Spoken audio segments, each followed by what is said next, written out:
So I missed last week. For the last 2 weeks, I haven't really been doing much. This is yesterday. It was probably the first time I've was out and about.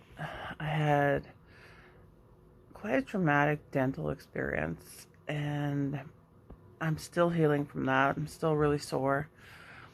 Um, I don't know if you can tell. My face is still a bit swollen. Not too bad right now.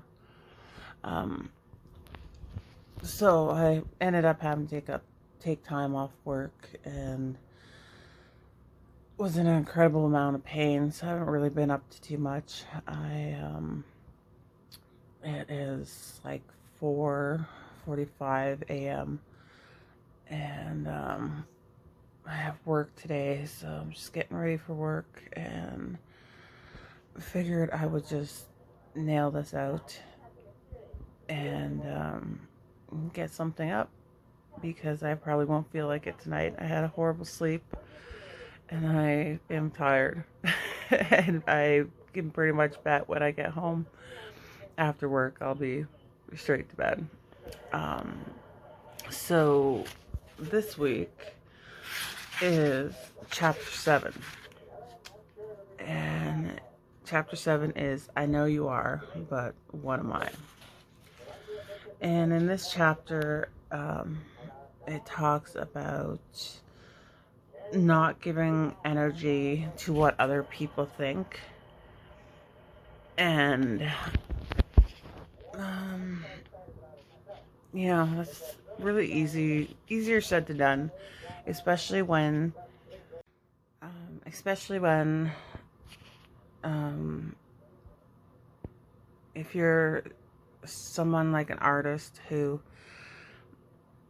has a lot of trouble separating people's opinion of your artwork and you, or when you come up against those people who criticize you as a person instead of your art. I don't know if that makes sense. But it has some questions here that you can ask to help you decide if this is the right thing for you to do and when it's okay to not worry about other people's opinions. So first question is this something I want to be, do, or have? Do I want to do I want to, go to that show by myself? Do I want to write this book that people might judge me about? Number 2, is this going to take me in a direction I want to go, not should go? So I find I do that a lot with things. A lot of times I will do things that I feel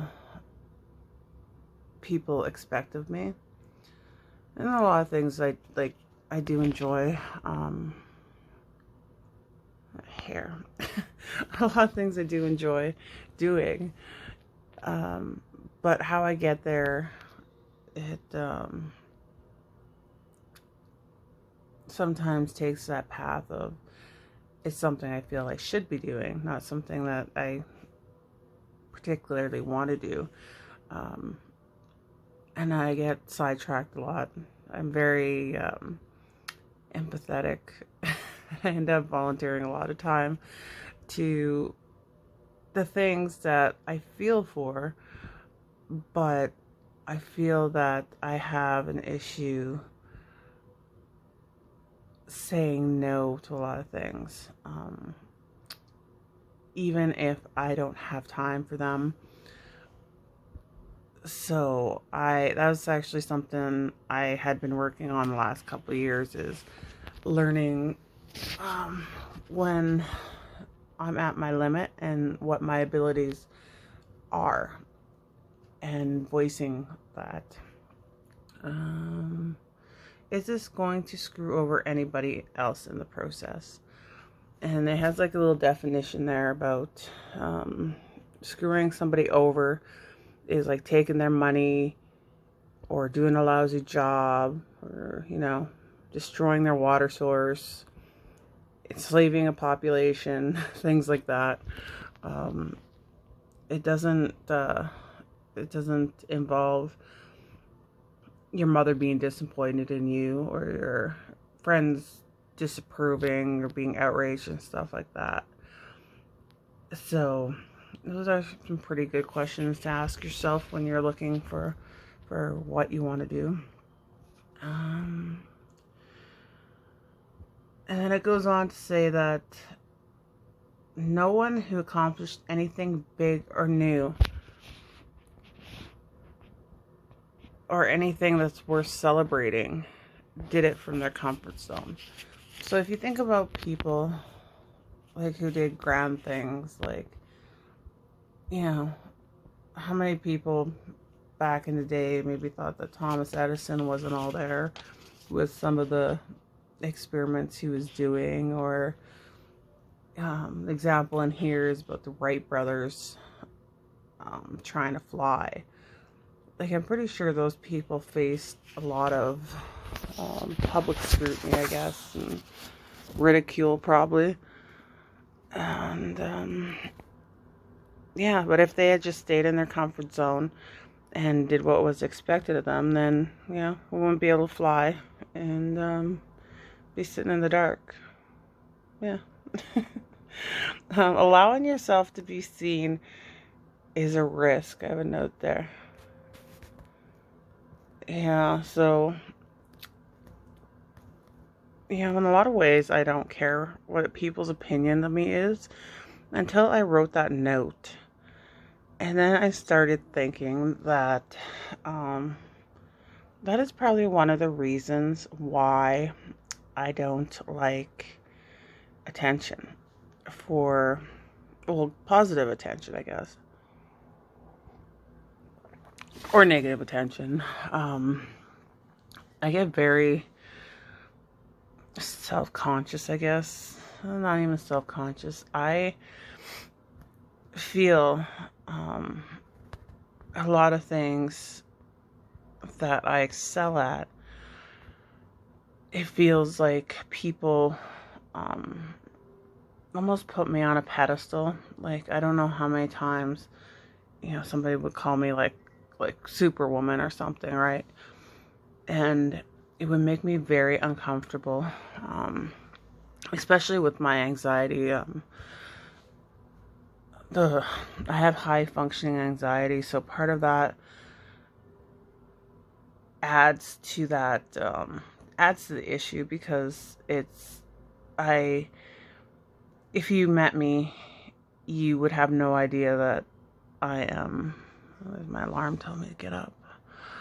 You have no idea that I'm like having an anxiety attack and everything is like done perfectly. But, meanwhile, I just had like 9 breakdowns to get to that point. I'd like to think I'm a lot better at the perfection part and allowing people to see me fail and being able to tell people that something is beyond my reach. But for a very long time, when I would do things, I felt like people would put me on a pedestal, and it just added a lot of extra pressure not to fail, which didn't work well with my anxiety. It just added, and it just compounded and compounded. So for me, I think that is a big one. That most definitely, by allowing myself to be seen, by sharing my writing, by sharing my art, or whatever other crazy thing I'm doing at the time, I feel really uncomfortable having that positive feedback, because I feel like people in turn will put me up on that pedestal, and it'll make it harder for me, for when I fail, or if I fail, or maybe I won't. But and that's like totally a me issue. I need to work on that and learn how to accept positive validation from others. Oh, that coffee's so good this morning. The other note I have here, it just says these. I love how when I'm like reading something and I'll be like this, and then I'll have like this random arrow and it's like pointing at like the margin. Like, what the heck was I? I need to learn how to like articulate my notes better sometimes.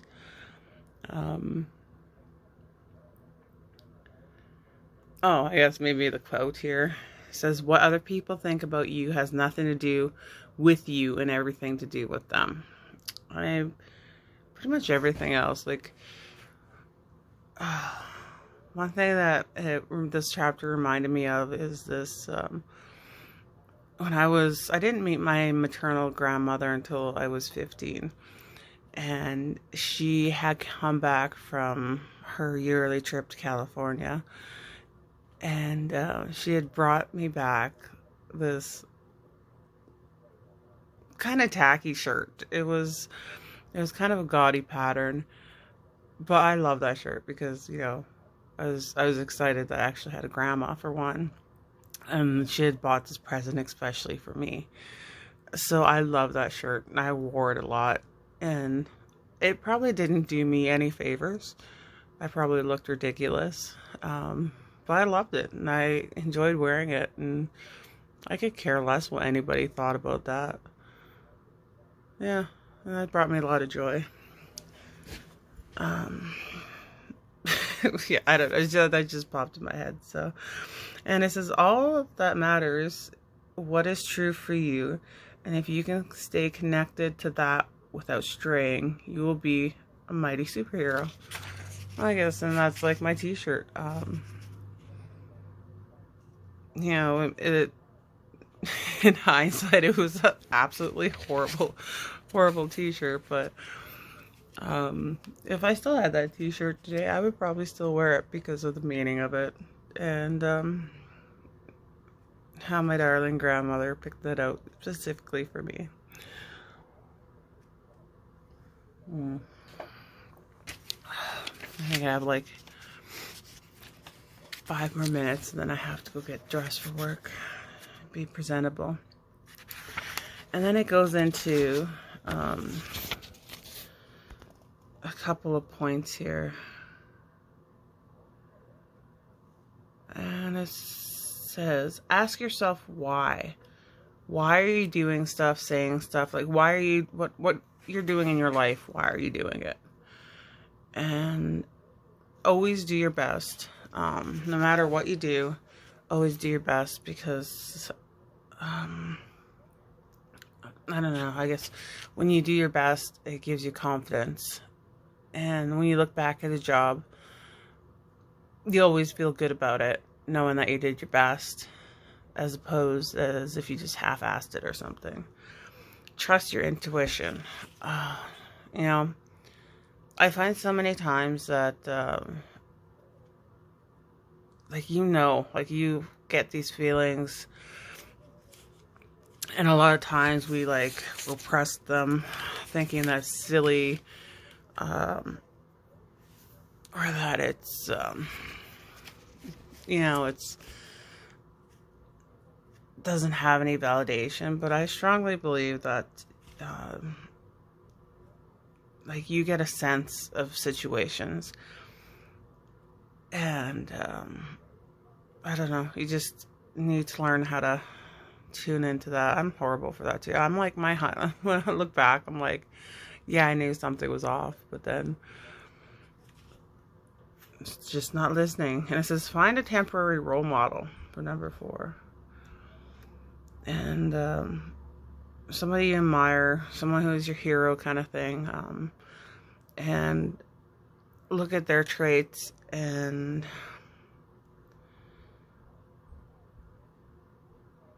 then in those hard times, ask what they would do, and until it gets to the point where it's like a muscle and get to the point where you're your hero and you ask what you would do. I always do this just to fool around. I always throw that out there. It's like, what would Bon Jovi do? Or like some random person. And then people just stop and look at you like you're crazy. And then they're like, huh? Oh, it's funny. Bon Jovi he'd be living on a prayer.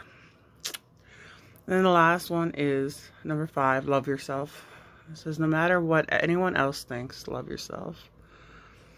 And then it ends off with a little note about saying, being open to constructive criticism. And I love constructive criticism because it gives you a different perspective that you might not have thought of. And if it is actually constructive and coming from a well-intentioned place, then it can definitely be a great tool for showing you things that you might have missed, or giving you a point to jump off from, to hone your skill, or be a better person at peopling. And I need more coffee and I have to go to work. So I hope everybody has a wonderful, wonderful day. And it's very cold here again today. So stay warm if you're in a cold place. And if you're in a warm place, think of me. Send me some sunshine. Have a good day.